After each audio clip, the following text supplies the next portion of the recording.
സംസ്ഥാനത്ത് കൊട്ടിക്കയറി തെരഞ്ഞെടുപ്പ് ആവേശം. ആറ്റിങ്ങൽ മണ്ഡലത്തിലെ എൻ.ഡി.എ സ്ഥാനാർത്ഥി വി മുരളീധരൻ നാമനിർദ്ദേശ പത്രിക സമർപ്പിച്ചു. പ്രവർത്തകർക്കൊപ്പമാണ് വി മുരളീധരൻ നാമനിർദ്ദേശ പത്രിക സമർപ്പിക്കാൻ കളക്ടറേറ്റിലെത്തിയത്. പ്രധാനമന്ത്രി നരേന്ദ്രമോദിയുടെ വികസന ലക്ഷ്യങ്ങൾ കേരളത്തിലാകെ നടപ്പാക്കുകയാണ് ലക്ഷ്യമെന്ന് പത്രിക സമർപ്പിച്ച ശേഷം അദ്ദേഹം പറഞ്ഞു. അതേസമയം എറണാകുളത്തെ എൻ.ഡി.എ സ്ഥാനാർത്ഥി ഡോക്ടർ കെ.എസ്. രാധാകൃഷ്ണൻ നാമനിർദ്ദേശ പത്രിക സമർപ്പിച്ചു. രാജ്യം മുഴുവൻ മോദി തരംഗം ആഞ്ഞടിക്കുകയാണെന്നും കെ.എസ്. രാധാകൃഷ്ണൻ പ്രതികരിച്ചു.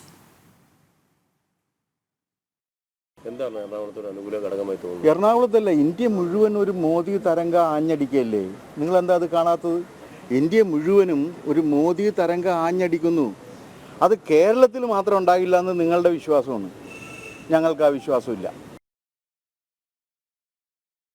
വിവരങ്ങളുമായി എറണാകുളത്ത് നിന്ന് കിരൺ കുമാറും തിരുവനന്തപുരത്ത് നിന്ന് വി വിനേഷുമുണ്ട്. ആദ്യം കിരണിലേക്കാണ്. കിരൺ, കെ.എസ്. രാധാകൃഷ്ണൻ നാമനിർദ്ദേശ പത്രികാ സമർപ്പണത്തിന് ശേഷം മാധ്യമങ്ങളോട് എന്തൊക്കെ കാര്യങ്ങളാണ് പറഞ്ഞത്? അപ്പോൾ തന്നെ എത്രത്തോളം ആത്മവിശ്വാസത്തിലാണ് സ്ഥാനാർത്ഥി? പ്രചാരണ രംഗം എങ്ങനെ കുതിച്ചു കയറുന്നു?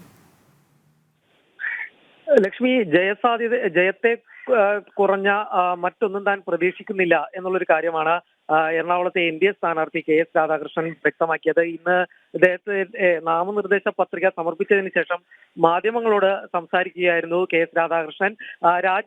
രാജ്യം എമ്പാടും തന്നെ മോദി തരംഗം ആഞ്ഞടിക്കുകയാണ്. അതുകൊണ്ട് തന്നെ തനിക്കും ലഭിക്കുന്ന വോട്ട് അത് മോദിക്കുള്ള വോട്ടാണ് എന്നുള്ളൊരു കാര്യമാണ് അദ്ദേഹം സൂചിപ്പിച്ചത്. അതുകൊണ്ട് തന്നെ തന്റെ വിജയം സുനിശ്ചിതമാണ് എന്നുള്ളൊരു ആത്മവിശ്വാസത്തിൽ തന്നെയാണ് ഏതായാലും കെ.എസ്. രാധാകൃഷ്ണൻ ഉള്ളത്. ഇന്ന് കളക്ടറേറ്റിൽ എത്തി അദ്ദേഹം നാമനിർദ്ദേശ പത്രിക സമർപ്പിച്ചു. കാക്കനാട് ഗാന്ധി പ്രതിമയ്ക്ക് മുന്നിൽ പ്രവർത്തകരോടൊപ്പം എത്തി മാല ചാർത്തിയതിനു ശേഷമാണ് അദ്ദേഹം പ്രകടനവുമായിട്ടാണ് കളക്ടറേറ്റിലേക്ക് എത്തിയത്. പിന്നീട് വരണാധികാരിയായിട്ടുള്ള ജില്ലാ കളക്ടർക്ക് മുമ്പിൽ അദ്ദേഹം പത്രിക സമർപ്പിക്കുകയായിരുന്നു. ലക്ഷ്മി.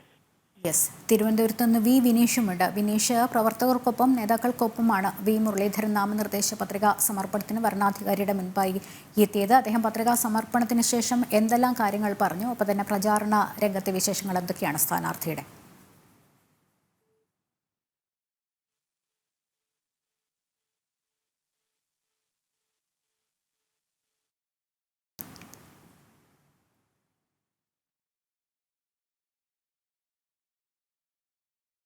സംസ്ഥാനത്ത് തെരഞ്ഞെടുപ്പ് ആവേശം കൊട്ടിക്കയറുകയാണ്. ആറ്റിങ്ങൽ മണ്ഡലത്തിൽ എൻ.ഡി.എ സ്ഥാനാർത്ഥി വി മുരളീധരൻ നാമനിർദ്ദേശ പത്രിക ഇന്ന് സമർപ്പിക്കുകയുണ്ടായി. ഭരണാധികാരിക്ക് മുൻപാകെ എത്തി. പ്രവർത്തകർക്കൊപ്പമാണ് അദ്ദേഹം നാമനിർദ്ദേശ പത്രിക സമർപ്പിക്കാൻ കളക്ടറേറ്റിൽ എത്തിയത്. പ്രധാനമന്ത്രി നരേന്ദ്രമോദിയുടെ വികസന ലക്ഷ്യങ്ങൾ കേരളത്തിലാകെ നടപ്പാക്കുകയാണ് ലക്ഷ്യമെന്നും പത്രികാ സമർപ്പണത്തിന് ശേഷം അദ്ദേഹം പറയുകയുണ്ടായി. മാത്രമല്ല, പൗരത്വ നിയമത്തിൽ ഉൾപ്പെടെ സംസ്ഥാന സർക്കാർ സ്വീകരിക്കുന്ന ഇരട്ട നിലപാട്, അതിനെക്കുറിച്ചും അദ്ദേഹം തുറന്നടിച്ചു. മാത്രമല്ല, ഫൈനാൻഷ്യൽ മിസ്മാനേജ്മെന്റ് ആണ് കേരളത്തിൽ ഉള്ളത്. അതുകൊണ്ടാണ് ഖജനാവ് കാലിയാകുന്നത് ഉൾപ്പെടെയുള്ള ഒരു കടുത്ത പ്രതിസന്ധിയിലേക്ക് സംസ്ഥാനം പോകുന്നത് എന്നും അദ്ദേഹം വലിയ വിമർശനം ഇടത് സർക്കാരിനെതിരെ ഉയർത്തുകയുണ്ടായി.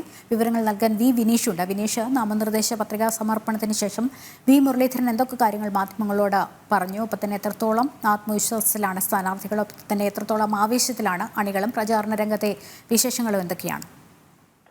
ലക്ഷ്മി, വലിയ ആത്മവിശ്വാസത്തിലും ആവേശത്തിലും തന്നെയാണ് ബി.ജെ.പിയുടെ ആറ്റിങ്ങൽ എൻ.ഡി.എ കാൻഡിഡേറ്റായ സ്ഥാനാർത്ഥിയായ വി മുരളീധരൻ.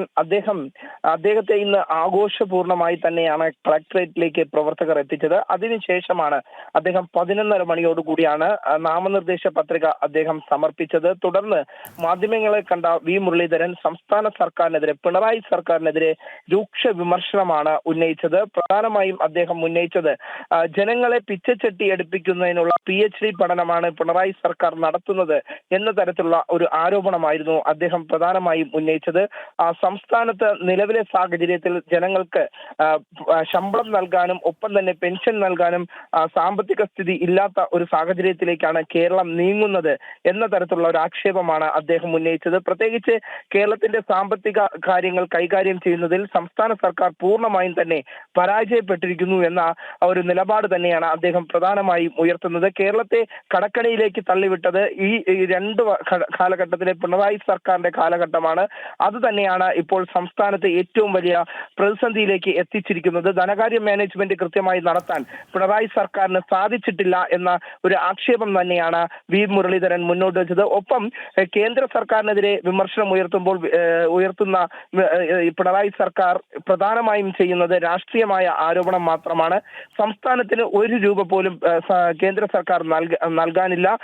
കൃത്യമായ കണക്കുകൾ നൽകുന്നതിനനുസരിച്ച്, സംസ്ഥാനം കൃത്യമായ കണക്കുകൾ നൽകുന്നതിനനുസരിച്ച് കേന്ദ്ര വിഹിതം സംസ്ഥാനങ്ങൾക്ക് നൽകുന്നുണ്ട്. കേരളത്തിന് മാത്രം മാറ്റി നിർത്താനായി ആകില്ല.